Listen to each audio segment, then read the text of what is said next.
ఈ ప్లేస్ మీలో ఎవరైనా విజిట్ చేశారా? ఒకవేళ విజిట్ చేస్తుంటే ఎక్కడ లొకేషన్ అనేది నాకు కామెంట్ చేయండి. ఈ వీడియో లాస్ట్లో చెప్తాను దీని డీటెయిల్స్ అండ్ లొకేషన్.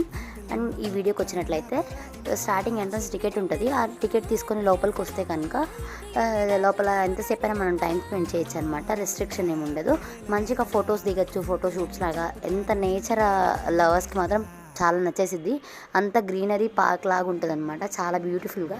కానీ లోపలికి వస్తే ఈ కేవ్స్ చూసినట్లయితే ఈ జనరేషన్ వాళ్ళకి ఈ కేవ్స్ అనేవి తెలియవు. సో లోపల శిలా స్ట్రక్చర్ ఇవన్నీ ఉంటాయన్నమాట. వాళ్ళకు కూడా కొన్ని నేర్చుకుంటారు. మనం ఇలాంటి వాటికి తీసుకెళ్తేనే తెలుస్తుంది కదా వాళ్ళకు కూడా. సో ఫైనల్గా ఏంటంటే ఆ కేవ్స్లో కూడా స్టెప్స్ ఉంటాయి లోపల పైకి వెళ్ళడానికి. అలా వెళ్తే పద్మనాభ స్వామి ఉంటారనమాట. జస్ట్ అలా స్వామిని అలా చూసుకొని దర్శనం చేసుకొని అలా వచ్చేయడమే. ఎందుకంటే ఇది ఓల్డ్ కన్స్ట్రక్షన్లోది కదా. అండ్ ఫైనల్గా లొకేషన్ అండ్ డీటెయిల్స్ వచ్చేటప్పటికి విజయవాడ దగ్గర ఉండవల్లి కేవ్స్ అనమాట ఇది. Thank you for watching.